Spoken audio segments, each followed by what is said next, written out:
Eteryje laida Polis ant kalvos. Sveiki, brangus XFM radio stoties klausytojai, laidą veda Ričardas Garuolis ir šiandien mūsų pašnekovai yra Laisvos visuomenės instituto valdybos pirmininkas Audrius Globys. Sveiki. Sveiki.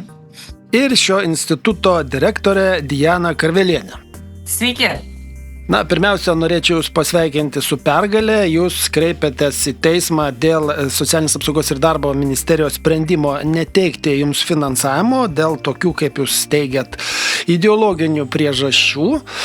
Na, mes ir tą laidą buvom tais klausimais padarę ir, kaip sakant, dabar teismas, kaip supratau, patvirtino, kad Jūs buvo teisūs, o tie komentatoriai, kur po mūsų laidos rašė, kad to negali būti, Lietuva demokratinė visuomenė, valdant ministrė, kur yra Lietuvos krikščionių demokratų partijos narė, tai tikrai negali diskriminuoti dėl tokių ideologinių dalykų, kaip ten krikščioniškos pažiūros. Tai taip, kad išaiškėjo, kad vis tik Jūs buvote teisūs. Tai gal plačiau gali truputį papasakot, kaip ten buvo. Na, tai sveiki dar kartelį, Ričardai ir gerbim XFM radio klausytojai. Tikrai ačiū už sveikinimus, Ričardai, bet realiai mes jau 2 bylas laimėjom, tai galit mūsų 2 bylom pasveikinti. Sveikinam. Nes šiuo metu turim ir vis dar turim dar vieną bylą, tai teisėme su Socialinių reikalų ir darbo ministerija 3 bylose, nes mes 3 kartus buvom pašalinti iš finansavimo ir iš tikrųjų buvom pašalinti dėl to. Pirmą kartą tiesiog pirmą bylą laimėjom dėl procedūrų, nes mus pašalino net pažeisdami savo vidinės procedūras Socialinio reikalų ir darbo ministerija. O antra byla jau buvo daug, sakykime, tokia įdomesnė.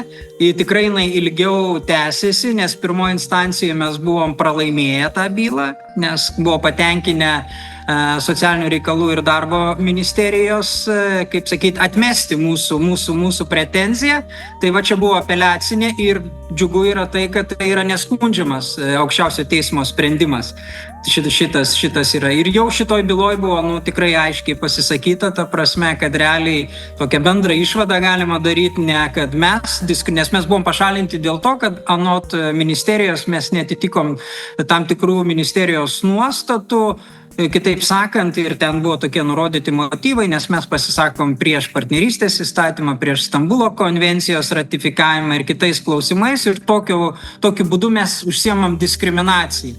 Tai realiai mes buvom pašalinti kaip organizacija, mes gavom 0 balų, mūsų projektas net nebuvo vertinamas, nes atseit anot ministerijos mes užsiemam diskriminaciją, o jie negali finansuoti projektų organizacijas, kuri užsiema diskriminaciją.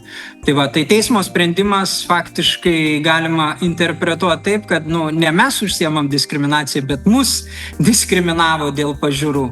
Ir čia gal Audrių praplečiant, tai ministerija, tai yra ir fondo ekspertai samdyti, kurie vertino, ir tada kanclerė priėmė sprendimą ar taryba, tai jų bendrų sutarimu buvo priimtas toks sprendimas. Formalius kriterijus praėjom, bet gilinantis neva į projekto turinį, nors tai bylos eigoje paaiškėjo, kad į projektų turinį net nebuvo gilintas, o apskritai, kadangi tokia organizacija teikia, tai jau de facto diskriminuoja ir tas projektas buvo įvertinus 0 balų. Tai projektų veiklos net nebuvo nagrinėjamos ir vertinamos.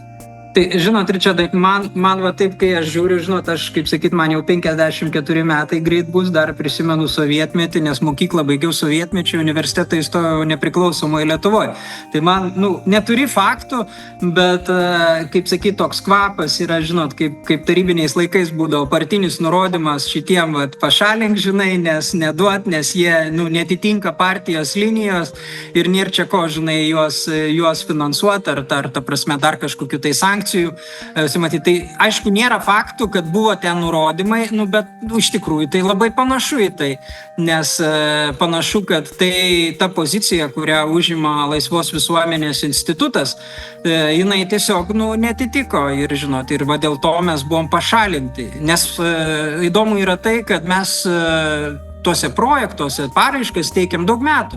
Mes nuolat gaudavom įvairiem mokymam, konferencijom, kurias Laisvos visuomenės institutas daro. Ta prasme, taip, mes turim savo įsitikinimus, mūsų įsitikinimai atitinka krikščionišką pasaulėžiūrą, vadovaujamės prigimtinių įstatymų, ir manom, kad Tai ta pasaulėžiūra ir prigimtinio įstatymo principai pagrindiniai yra įtvirtinti ir mūsų konstitucijoje, ir kituose įstatymuose. Ir įdomu yra tai, kad mes buvom pašalinti procese tų įstatymų priėmimo. Žinot, Richardai, ta prasme, kas yra labai svarbu, nes dažnai žmonės sako, ko jūs čia keliat bangas, nieko čia neatsitiks, tegu būna ten ta partnerystė, Stambulo konvencija. Tai atsitiks. Ta prasme, iš tikrųjų, dar nepriėmus įstatymų, dar neratifikavus tos Stambulo konvencijos, jau tu gali susilaukti sankcijų, jeigu pasisakai, nes vyksta procesas. Pavyzdžiui, Laisvos visuomenės institutas nėra prieš tos pačios lyties asmenų sureguliavimą, bet mes nesutinkam, kad jie būtų sureguliuoti kaip šeimos teisiniai santykiai, bet kaip privatų santykiai. Ir mes pritarėm alternatyviam įstatymo projektui, artimo ryšio įstatymo projektui, kurio būtų sureguliuoti. Bet šitokia, kaip sakyt, pozicija, jinai tiesiog yra kažkam nepriimtina ir sakykime, ir tu susilauki sankcijų. Ačiū, o pokalbį pratęsim po muzikinės pertraukėlės. XFM. Radijas gyvenimui. Eteryje laida Polis ant kalvos. Tęsėme pokalbį su Laisvos visuomenės instituto valdybos pirmininku Audriumi Globiu ir šio instituto direktorė Diana Karbelienė ir kalbamės apie teismo sprendimą, kuris buvo palankus šitai organizacijai, kuriai Socialinės apsaugos ir darbo ministerija dar praėjusioje Seimo kadencijoje, praėjusioje vyriausybėje neteikė finansavimo, nors anksčiau jį gaudavo tą finansavimą iš kitų valdžių. Na ir buvo argumentai tokie, kad tokia organizacija, kuri nepritarė Stambulo konvencijai ir ten kitoms tokiom progresyviom partnerystėj, kaip supranta galbūt ten kai kurie politikai, nes ir varių formų, kaip jūs sakėte, artimo ryšio yra partnerystė, kuri neprilyginama šeimos santykiams. Žodžiu, buvo nutrauktas jums finansavimas, jūs kreipėtės į teismą, bet galbūt ten tie projektai buvo tokie kažkokie, jūs gal bandėte organizuoti kažkokius, protesto žygius prieš tuos Stambulo priėmimą konvencijos ar dar kažką? Geras klausimas. Taip, iš tiesų, Richardai, mūsų visi projekto būna dažniausiai teikiami projektų veiklos, tai yra konferencijos, mokymai, diskusijos, straipsniai, instituciniam stiprinimui, bendradarbiavimui tarp institucijų skirtingų NVO sektoriaus atstovų, mokslo, švietimo įstaigų, tokiam susitikimui, kad galėtume gvildenti tam tikras temas, kaip ir viena iš šių šeimos stiprinimo klausimai, Stambulo konvencija, ieškoti argumentų, sutarimo, galbūt diskusijų skirtingų kampų pasižiūrėti ir tai buvo irgi vienas iš tų projektų, kur buvo daugiau apie mokymus, konferencijos ir pačiam instituto stiprinimą. Matot, Richardai, mūsų instituto tokia veikimo koncepcija, principas yra, kad mes naudojam argumento jėgą, o ne jėgos argumentą.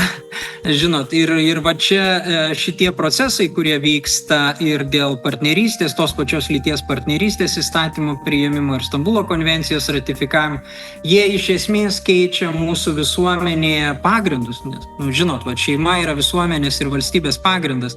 Ir kai yra svarstomi tokie įstatymai, kurie liečia esminius tokius dalykus, tai turi būti įvairiapusės nuomonės, diskusijos, teisingiausio sprendimo paieška, jeigu mes bandom keisti tai, kas, sakykime, galiojo labai ilgą laiką, ar ne? Nes sakykime, ir kad šeimos pats pagrindinis principas, ar ne, kuris yra išeinantis iš prigimtinio įstatymo, tai yra lyčių papildomumas, ar ne, ir santuoka, tėvystė, motinystė, vaikystė, kurios yra ir numatytos mūsų konstitucijai, kaip teisinis pagrindas šeimai susikurti, šeimai atsirasti, ar ne, tai gali būti vieniša mama ir dukra, ar ten vienišas tėvas ir sūnus ir tos pačios lyties, bet jie yra nesutuoktiniai, žinot, ir kai mes bandom keisti iš esmės teisinį reguliavimą, tai visuomeniai turi būti gili diskusija, nes jinai tikrai turės ilgalaikės tam tikras pasekmes, nes iš esmės keis visuomenės struktūrą. Ir be kita ko, teismo sprendime iš tikrųjų vienas iš tokių argumentų, kodėl teismas palaikė mūsų poziciją, ta prasme priėmė mūsų ieškinį ir patvirtino mūsų ieškinį, kad mes esam teisūs, tai būtent, kad mūsų visuomenė yra pluralistinė ir kad įvairios nuomonės turi turėti teisę būti išsakytos.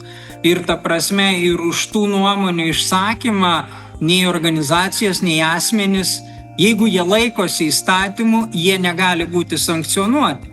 Ir mes šitoj byloj tikrai atlikom didžiulį darbą, mes apeliaciniam teisme pateikėm nuo pat instituto pradžios visą medžiagą, savo visas veiklos ataskaitas, internetinio puslapio, Facebook paskyrų medžiagą ir prašėm nurodyti, kur yra tie diskriminaciniai momentai.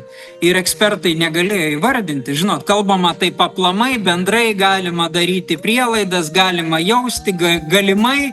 Tai turi, žinot, tokiais, sakykime, argumentais ir iš tikrųjų mums patiems buvo įdomu, nes ne tik įdomu, bet mes naudojam tą, kaip sakyt, kaip minėjau, argumento kalbą ir iš tikrųjų nesam tokia organizacija, kuri nuskleistų neapykantą ar kažkokį tai turėtų nusistatymą, ar ne, arba kaip nes ten irgi ir institut, ir ministerijos buvom homofobija, ar ne, kaltinami, ar ne, niekur nėra tokių pasisakymų. Tiesiog mes teikiam argumentus, kodėl mes manom vienoks teisinis reguliavimas mūsų nuomonė, pagal mūsų pasaulėžiūrą, pagal tai, kaip mes suprantam Lietuvos įstatymus, Lietuvos konstitucija yra teisingesnis negu kitoks. Tai kas kelia tokią didžiulį nerimą, tai kad šitokia nuomonė, nesant dar įstatymams, nesant dar ratifikavimui ar ne, jinai tiesiog yra negalima anot valdžios institucijų. Tai žinot, kur mes čia nueisim, čia mes kalbam apie demokratiją, bet čia šitokie sprendimai, demokratija net nekvepia, nes tiesiog tam tikra pasaulėžiūra, kuri be kita ko, institutas, mūsų laisvos visuomenės institutas nuolat daro visuomenės apklausas, jinai atitinka beveik 80% visuomenės, mūsų Lietuvos visuomenės pažiūrė. Tai mes atstovaujam tą 80%. Jų pažiūras, ta prasme, teikiam Seimo nariams argumentus, ta prasme, kai jie nagrinėja įstatymo projektus, kodėl turėtų vienokius priimti, kitokius atmesti, kas liečia tuos fundamentalius dalykus, būtent gyvybė, šeima. Ir tos nuomonės taip gali būti Lietuvos visom ir demokratiniai visom skirtingos ir tai daro tą demokratinę valstybę tokią demokratišką, kad yra skirtingos nuomonės, skirtingi įsitikinimai. Bet kalbant apie diskriminavimą, čia labai įdomu, kad diskriminavimas turi liesti asmens turimą esamą padėtį arba teisę, o ne norimą padėtį ar norimą teisę. Tai čia būtent teisininkai ir kalba, kas yra diskriminavimas, kodėl tas savoka tai pirmyn atgal tampoma ir kažkaip įdomiai traktuojama kartais, kad mes diskriminuojam kažką, kalbėdami apie įstatymus, kurių dar šiai dienai nėra, ateityje galimai bus ir sukurs kažkokias teisės. Tai galbūt ateityje galim ir kalbėti apie tai, kaip bus tie įstatymai, bet dabar vyksta tik diskusijos, nuomonės, įsitikimų kažkokia raiška. Bet kita vertus, dar noriu šiek tiek irgi, kad valstybė yra neutrali įsitikinimų atžvilgiu. Reiškia, nuomonės gali būti skirtingos. Ačiū, pokalbį pratęsim po muzikinės pertraukėlės. Eteryje laida Polis ant kalvos. Tęsime pokalbį su Laisvos visuomenės instituto valdybos pirmininku Audriumi Globiu ir šio instituto direktorė Diana Karvelienė ir mes kalbamės apie laimėtą teismą šito instituto prieš Socialinės apsaugos ir darbo ministeriją, kuri 22 ir 23 metais neteikė finansavimo, nors anksčiau teikdavo dėl to, kad jų pažiūros diskriminuoja mažumas, aš taip supratau, o teismas išaiškino atvirkščiai, kad ministerijos tokia pozicija diskriminuoja šitą organizaciją ir pareikalavo vykdyti statymą. Tai dabar, aš kaip supratau, jūs tą finansavimą jau gausit, ar kaip, nes tas finansavimas, kaip supratau, jau praėjo, ar čia jau į ateitį? Tai jo, čia gal Diana geriau labai įdomi situacija, kalendoriniai metai pasibaigė, kadangi 23 metais pretendavom į valstybinį finansavimą, į NVO institucinį stiprimą, tie kalendoriniai metai užsidarė, reiškia, lėšos paskirstytos arba jos kažkaip nukeliavo į kitas eilutes. Ir jau tokios galimybės gauti finansavimą būtent tam projektui nėra.